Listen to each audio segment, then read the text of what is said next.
Hey, hi, and welcome back to the Southern Millennial Mom Podcast. I am Samantha May, and I'm your official Southern Millennial Mom. To all of my returning listeners, thank you so much. I really do appreciate that you keep coming back.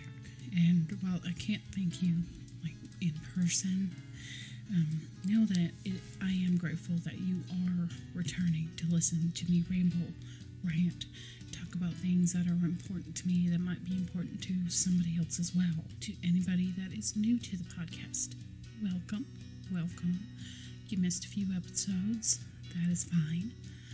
I just hope that you at least pause this right here, right now, and go listen to the first episode, because it's an introduction of myself and it gets you kind of into how I feel, who I am, what I believe, how often my mind can rabbit trail, even though you could probably figure that last one out if you just keep listening. So I do hope you go back and listen to that one and the previous episodes before this one. As a recap of last week's episode, I was talking about mothers-in-law and basically what kind of mother-in-law I wanted to be, or I want to be. I always hear these stories, at least it feels like always, but oftentimes I hear stories about these awful mothers-in-law, and it makes me wonder why anyone would want to be like that, why anyone would allow themselves to be awful to the spouses of their children. It just never really makes sense. And I understand sometimes it's a thing that they physically cannot control, that it is something physical in their brain chemistry that does not allow them to be a good person. And, I can't fault those people, but I can fault the people that make the choice to be absolute jerks, monsters to their children-in-law. I was extremely blessed with what seems like an angel on earth for a mother-in-law, and for me, she has been the perfect example of a mother-in-law. She's made mistakes, always been encouraging to all of the men and women that have married into her family. It really also depends on the kind of mother you were to your children, how you treated them as they were growing up. If you treated them like crap and they didn't realize that it was not normal behavior, but when they get married and they really see a good, healthy relationship between a mother and their child, they start to realize, oh, my relationship with my mother was not normal or not healthy, unless, of course, that child is the exact same way the mother is. But if you treat your children like you want to be treated, and you teach them things that they need to know as an adult, doing laundry, cooking, cleaning properly, hygiene. I'm going to tell you, when it comes to hygiene, it is different for everybody, especially when it comes to bodily functions. And that really leads up into this week's episode. A bodily function that is natural, that is, well, yes, what it produces is gross and unsightly because there's all that stuff, but it is nothing to be embarrassed about, nothing you should be ashamed of having or knowing that somebody has. If you haven't had yours yet or known anybody to have theirs yet, this would be a great episode to listen to. If you've caught on to what this is, congratulations. I tried to be as vague as possible. But if you have not caught on to what I'm talking about, I apologize. This is a personal, we'll call it delicate. This is I don't want to call it a taboo topic, but it's something that should be taught to not just our daughters, but to our sons as well, because it's going to affect somebody in their lives. In their lives? I think I said that properly. I apologize. But I'm talking about periods, people. Periods, not the thing at the end of a sentence. Or that period, if you know what I mean. Yes, this is something that a lot of people will be like, nope, I don't need to know this. It doesn't affect me. I already know everything about it, and I'm just not comfortable sharing or hearing about this. Well, one, you kind of need to get over that fear, over that embarrassment, that icky feeling that you get whenever you hear somebody talk about a period, especially to any guys that are listening, because it is a bodily function that happens to every, and I have been trying to find a way to not have to say this next phrase, but because of everything that is going on in the world right now, and unfortunately, especially America, with all of these privileged people that don't realize how good they've had it. The phrase I've been avoiding is biological female. Biological women that were born with ovaries, a uterus, because a period, in case you don't know, a period is the tearing of the lining in the uterus that happens once for between 5 to 7 days, once a month. While it is different, the experience is different for everyone. I will tell you though that it does kind of change after having kids. It is something that is natural to a biological female's body. While, like I said, it's different for everybody. There are some women that they can plan their whole month or their whole lives around the exact day that they know that they will start their period. I'll probably use a whole different phrases for it: period, menstrual cycle, the Red Sea, the visit from Aunt Flo, Shark Week. It doesn't matter the phrase. It happens to every biological female, but it, again, different for a lot of people, and the women that can plan around their period. I envy those women, because someone like me, I don't want to say I'm very irregular.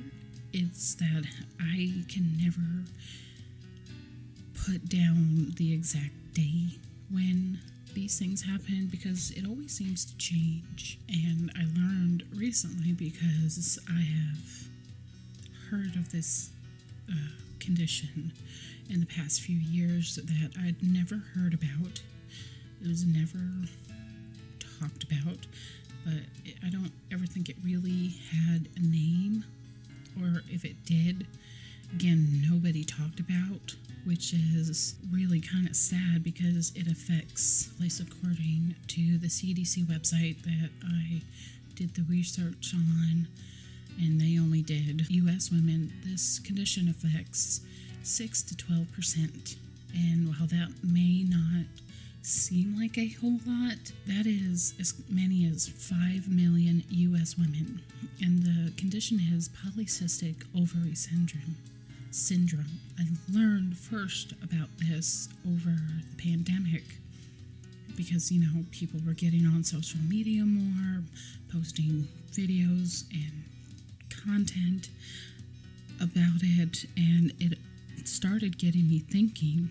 I think it also started when I started talking about it more. It got my husband talking, and the symptoms of PCOS are extremely painful periods, irregular periods, acne, thinning hair on the scalp, and ironically, excess body and facial hair, which is totally unfair, by the way. And it is something that boiled down, if you've never had a cyst rupture in your ovary, praise God. It has been second only to childbirth, one of the most painful things that I have ever experienced in my life. And I had my first one when I was in my very early 20s, like 21 or 22. I was at home. I was still living with my parents at this time. I thought I was starting my period. It started off out, the feeling was like a regular period cramp. And then it progressively got more painful. And I guess for men, it could equivalent to a kidney stone. I don't think I've ever had one of those, but my dad did, and he explained that's what it kind of felt like. But in my head, I was like, okay, I'm in a lot of pain. So I thought, oh my God, my appendix ruptured. That was the first thing that happened to come to my mind, because I had heard, I still hear that, when that happens, and whatever you see in Hollywood, movie, TV shows, whatnot, that is extremely painful. And I can never remember what side of my body the appendix is, but it was on my right side. It was in my right ovary, which, yes, it's very personal, but it's important to kind of know this stuff. And I went to my mom and dad, and I told them I was in extreme pain, and it was probably 10 o'clock at night when this happened, or a little bit earlier. We went to the ER, and it's when I was dating my husband at the time, and we were calling him over and over, calling his cell phone. He was also still living with his parents because he was going to community college. No, it was before my early 20s. Maybe it was just when I turned 20 or 19, because, he was also living with his parents. But anyways, calling his cell phone, calling the house phone, because those were still things that happened. People happened to have in their homes. Called him over and over and over, and finally we got him to pick up, or got one of his parents to pick up. I don't think either one of his parents had cell phones then, and if they did, they would silence it before they went to bed. But called over and over. Later found out because one of the people that happened to be going to my church at the time, she was a nurse at the hospital I went to, and she was there, and we told her the pain, and she helped us along, and she was the nurse that told the doctor all my symptoms and whatnot. And I had to drink that nasty stuff that basically glows like neon lights under a CAT scan or MRI. I can't remember which one it was, but if you know what I'm talking about, let me know. But they're like, no, your appendix didn't rupture. You had a cyst rupture in your ovary. And I was like, that's a thing? So I knew about ovarian cancer, but I didn't know about, cysts being in the ovaries. It made me wonder, is it going to happen again? And, the doctor was like, okay, all you need to do is take some ibuprofen, a pain reliever, a hot water bottle, or heating pad over her, and just rest. And I have had several since that time rupture. And my husband has been telling me for several years now that I need to go to my lady doctor, as he likes to call her, and go get checked out. It was in the past few years that I learned about the PCOS, but it was just recently that, when I was thinking about it and I wanted to do this episode, that I really did the research. And one of the things that I found out was that women with PCOS are insulin resistant. Our bodies make the insulin but can't use it effectively. And again, this is from the CDC website that I looked this up, and it increases our risk for type 2 diabetes. And for me, that really raises my risk for diabetes more, because both of my maternal grandparents have diabetes, or had diabetes. My maternal grandfather passed away a couple years ago, and my grandmother is still alive, but they both had diabetes, so that risk is extremely high for me. And hopefully by the time this episode comes out, I will have made an appointment, since I've done this research, to go see my doctor. And what's, I don't know, scary, concerning, really, is that this condition, this PCOS, can start when either a girl starts a period between the ages of 11 and 13, or it can develop later in life in a girl's 20s or 30s. So I do highly recommend that if, one, there is hereditary diabetes, I don't know if that's a thing, but if your family is known to have diabetes and you are experiencing these symptoms, extremely painful periods, irregular periods, excessive acne, thinning hair, excessive body and facial hair, all of those, please go get checked out. Or if you know that your body is capable of this, whatever, go get checked out, and don't be stubborn like me. There was one point, I first asked my mom if she knew if the women in her family were prone to cysts, and she didn't know because she never asked. She is one of those women that is the kind to ignore something and hope it goes away. I am slightly stubborn like that, but there are times when, after I unfortunately have to do this kind of research or ask about it, that I know I need to break the wall of stubbornness and go get checked out. But I asked my maternal grandmother if the women in her family were prone to getting cysts in her ovaries, and I think she said yes. I want to say she said yes, but moms, if you know that your family is prone to ovarian cysts, please have your daughters checked out as well, because even though the thought of taking my 12-year-old daughter to a gynecologist makes me extremely anxious, which is so dumb.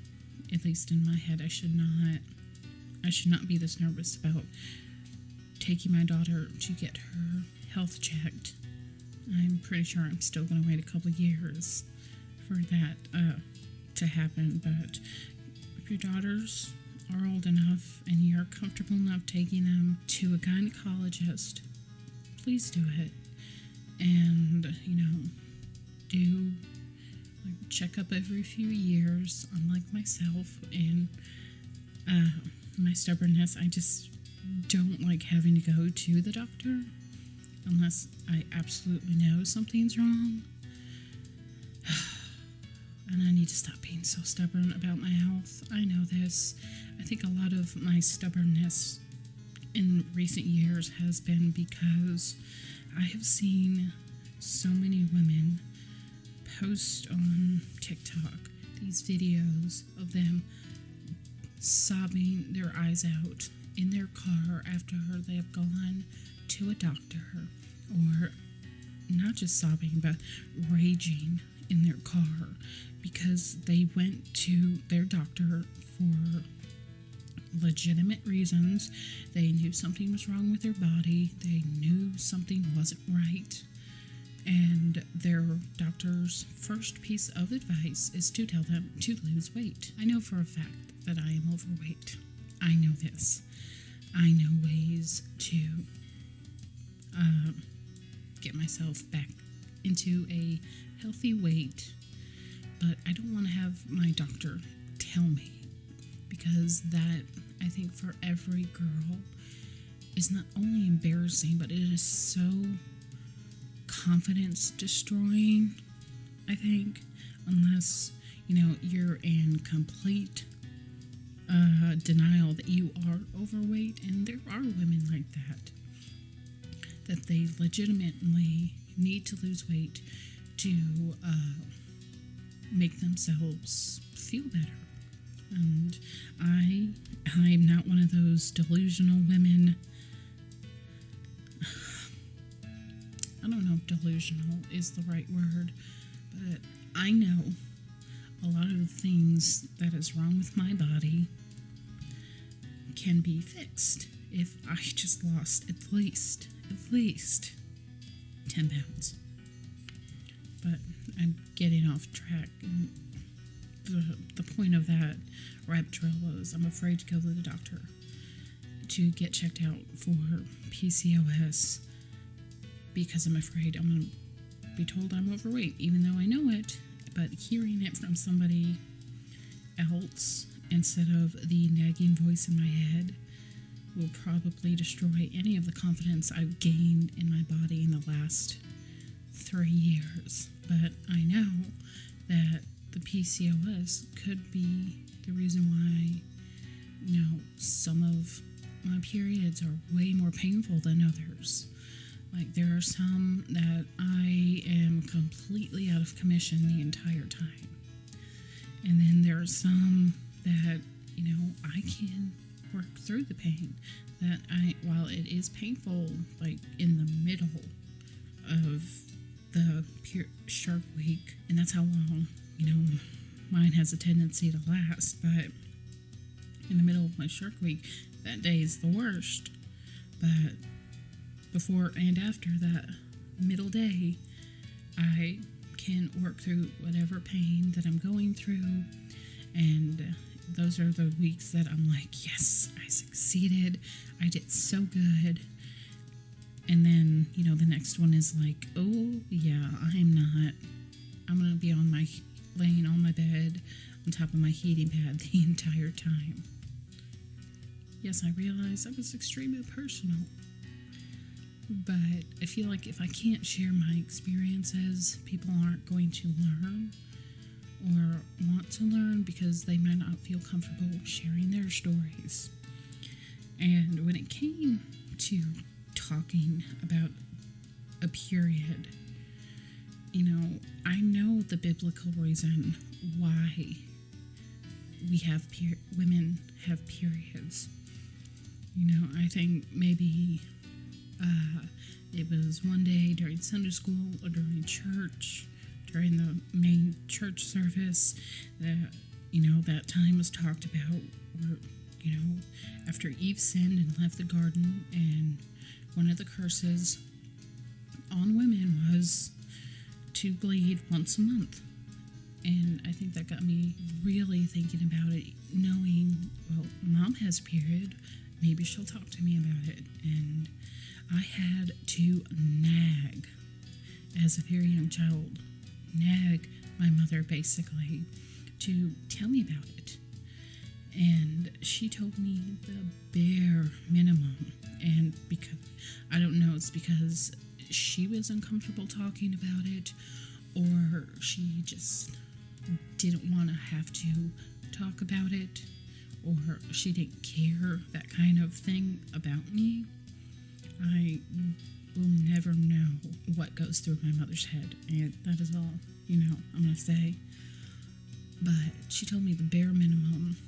I bleed once a month, I'm going to have to wear pads, and I can't go swimming. And hearing that as a kid, that rarely ever got to go swimming in a pool, because I lived out in the country when I was younger, and the closest to quote-unquote swimming that we got was the ditches by our house that were so deep, and it would have had to like torrential downpour to fill these ditches. And the thought of not being able to go swimming was, depressing for a young child. I think Hollywood has made the experience of a period worse than it is, or when it happens worse than it does, because I don't have a traumatic first period story. I don't even think it was during the school year. It must have been like during the summer, and I saw the evidence of my period, and I told my mom, and she gave me some of her pads, I think. Pretty sure she said, "Congratulations, you're a woman now." And I think I've always hated the way people are like, "You had your period, congratulations, you're a woman." It makes the experience of becoming a woman dreadful. Yes, dreadful. And when my daughter really kind of started noticing, the evidence of me having a period, and mostly that was because we've never had one of those lid-covered trash bins in our bathroom. She would see me, she would walk into the bathroom when she was very young, didn't knock, just would walk right in, as children do. She's like, "Mommy, why are you bleeding?" And I didn't know how to talk to her about it because it wasn't talked about to me. And I would just say, "I'm on my period."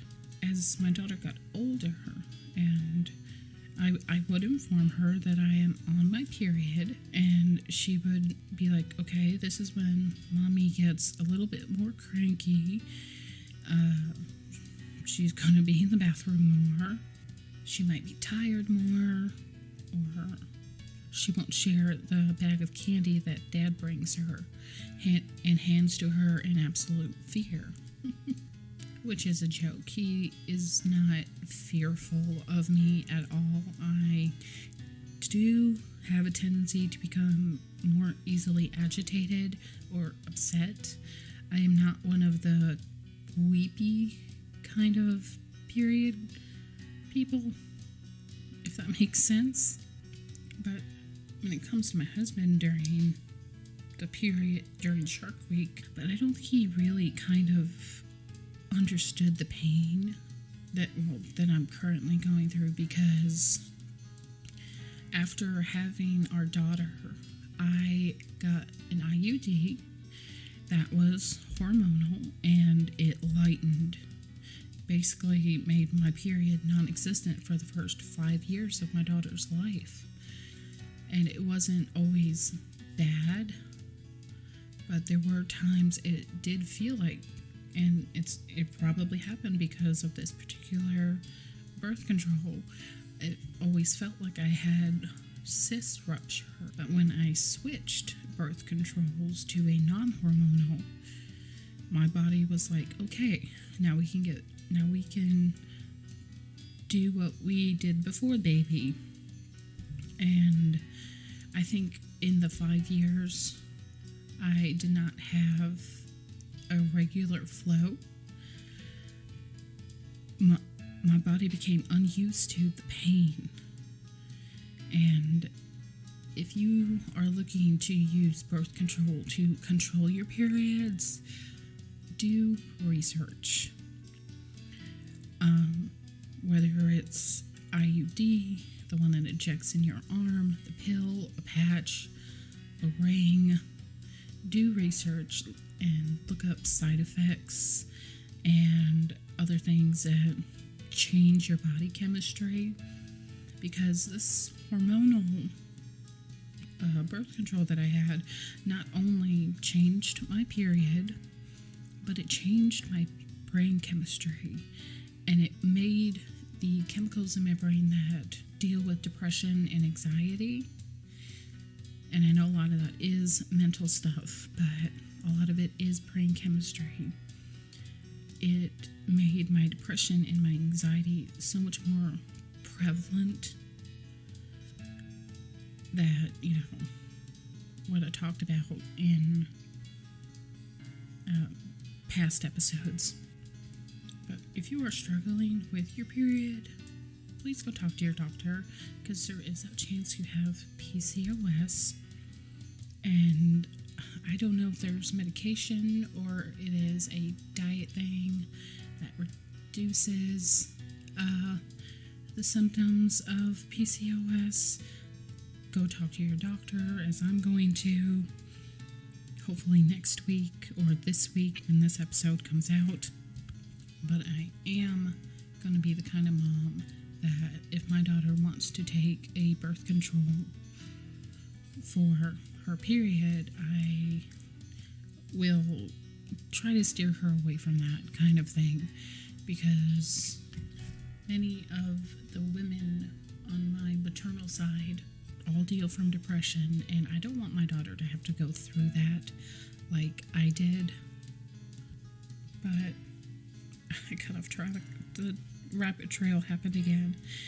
But, when my daughter got much older and got closer to what my mom instincts were telling me, that she was going to begin her own Shark Week,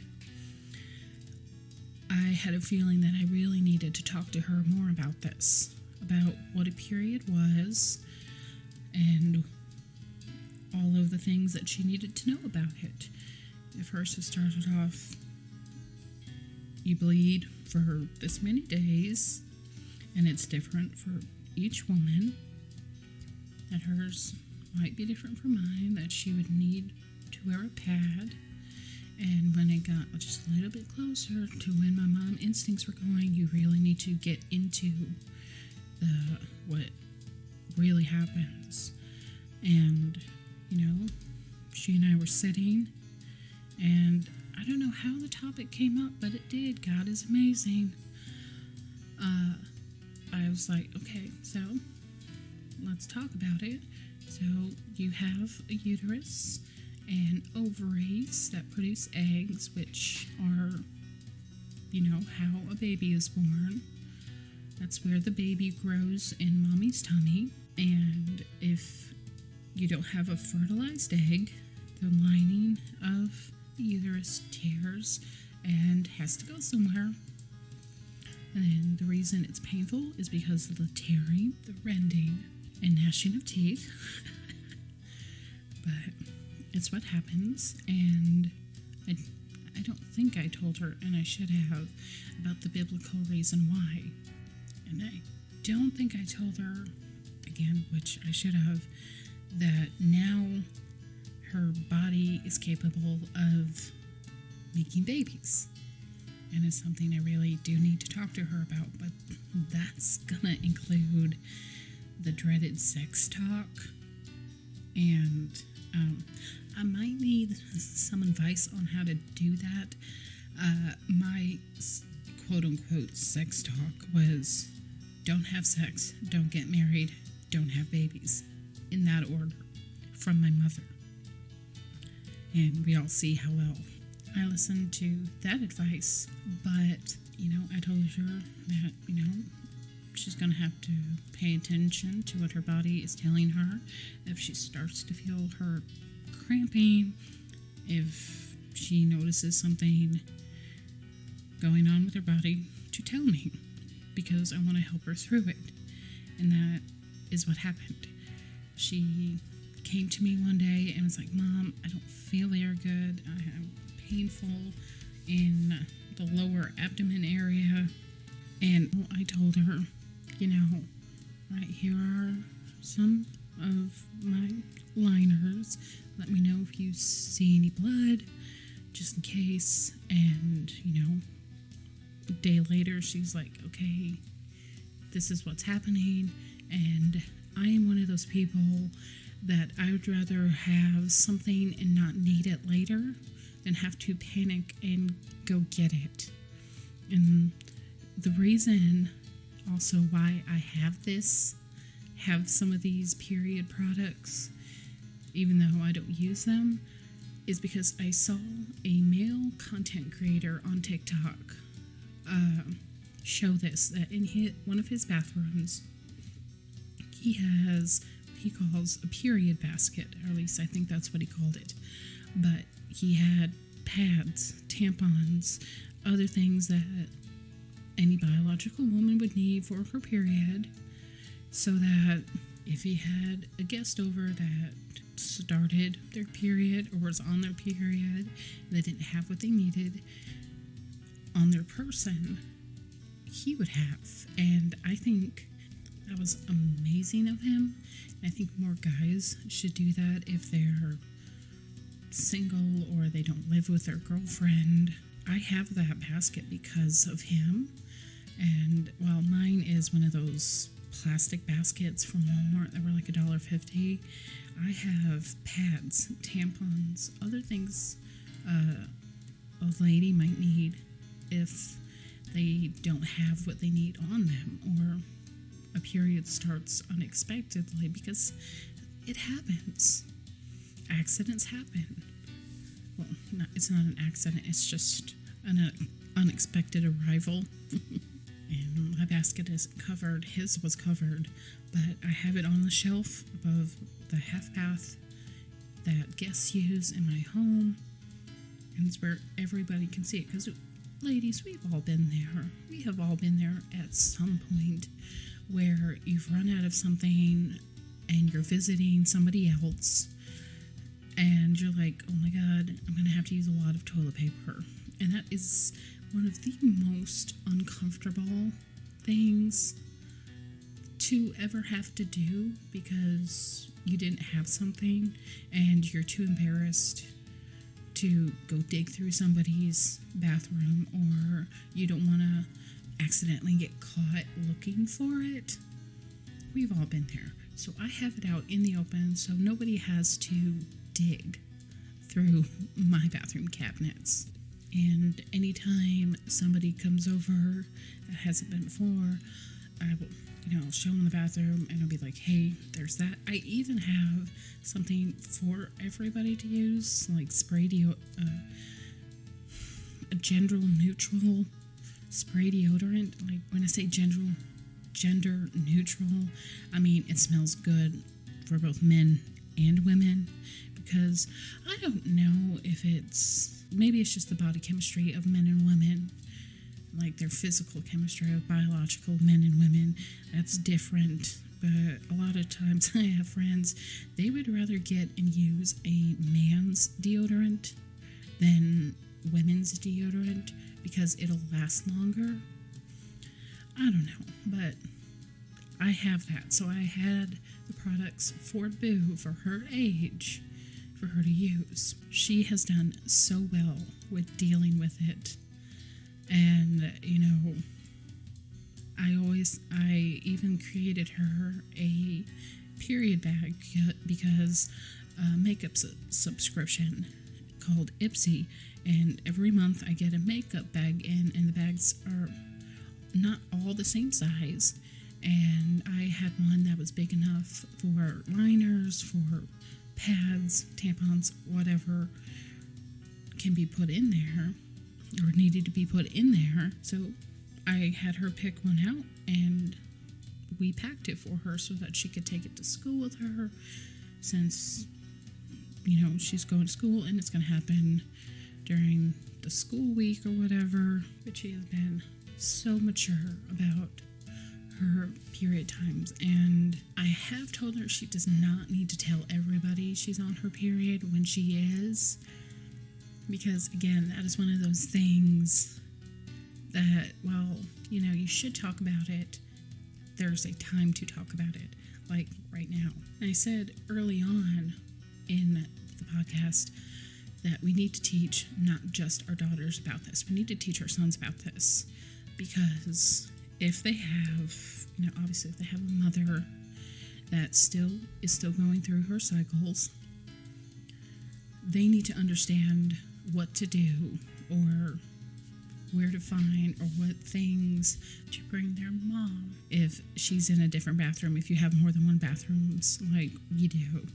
And I know that's not a luxury for a lot of people, and a lot of people don't have the luxury of being able to have a surplus like I do of these products. But mothers, teach your sons about these, about periods, shark weeks, menstrual cycles, the Red Sea, the visit from Aunt Flo, because like this male content creator that I was talking about earlier, your sons should know how to be prepared for any girl that comes over for a visit. They need this kind of thing, and explain to them, yes, it is gross. I will admit, periods are gross because, while it is natural, it doesn't seem natural to bleed from that part of our body. But if they can help their mother, their sister, their female friends, their girlfriends, their wives, their daughters, that would be great. It would be great for guys to go, hey babe, I'm at the store, do you need anything? And she says, yeah, I need tampons, I need pads,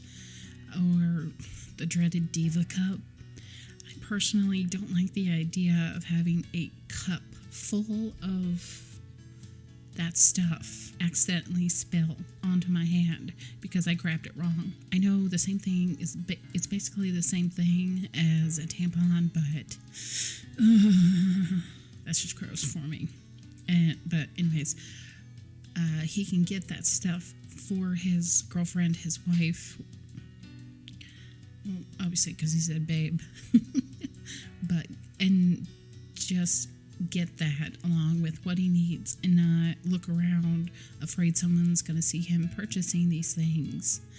Or he can be at the store and text his sister, his mom, his friend, if he's visiting a female friend, and she can say, hey, yeah, I need this from the store, and he'd be like, boom, gotcha.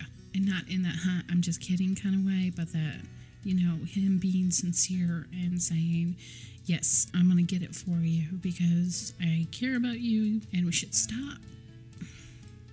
I really wish that Hollywood would stop making the experience of a period so dreadful. Yes, it is, but like movies like Carrie, which, is such an old movie, but things that go along those lines that girls are made fun of because they accidentally weren't prepared, or that mothers don't talk about periods. You hear about the whole sex talk thing, like in TV shows and movies, they will talk about, the sex talk, but you don't hear them explain about periods, which is ridiculous. And I know in real life, that happens, that they don't get the period talk, or their family is so offended by the period. Sometimes hear about these religious groups that call women that have a period unclean because she has sinned. And that's so dumb. It is not unclean. Yes, we receive this punishment as women from God, which seems so harsh to a non-believer. But would you not punish a child that disobeyed you as a parent? And it doesn't have to be like a physical punishment, just, like a grounding. Eve sinned in the garden, and this was a punishment that affected all the generations of biological females. And I want to say I'm sorry if I offend somebody, but I'm kind of not sorry, because this kind of thing is, for me, this is a personal thing for me, and it's personally important that people know. It happened because of a sin. It happened because a child disobeyed her father, and this is how she was punished. But the period talk should not be embarrassing at all, or cause future generations to be uninformed. Yes, because of social media and the way people are now so much more open about things, They can learn from complete strangers. The future generations can learn more about it. What I learned a lot about it in, obviously biology, health class, things like that. But I feel like I would have been even more comfortable with a period if my mom had sat down lovingly with me and explained what was going to happen, what I needed to do, and all that stuff. And I think that's a conversation mothers should have with their children. And to all the single dads out there with daughters, I came across this video of a comedian. Him and his wife were divorced, and they shared custody of their daughter. And according to his story, it was his time to have custody. His daughter comes up to him, says, "I have two things to say. One, I started my period. Two, I don't want to talk about it." He replied, one, great. Two, greater. And then, again, according to his story, she told him that she needed to go back to her mom's to get all the stuff that she needed. But he's like, wait a minute.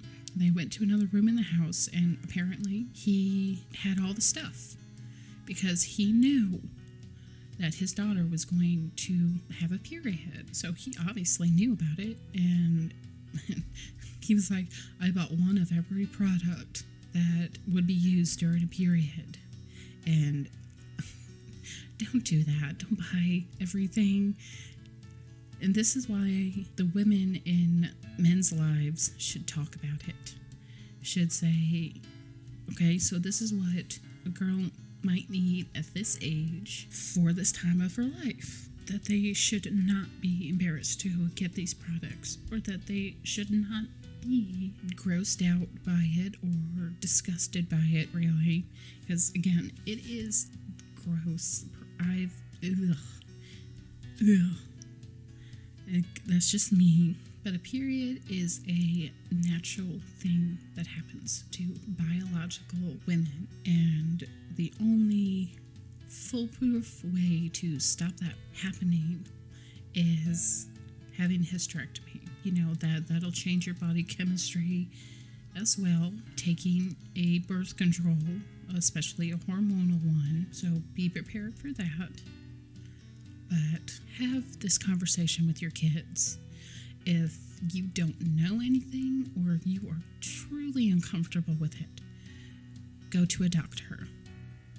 Go to a trusted family member, a trusted friend that is not so uncomfortable having these conversations with children. But it's a conversation that needs to happen between parents and kids, or whoever is instructing the kid on this topic. And I think that's a great place to end the podcast, or this episode of the podcast.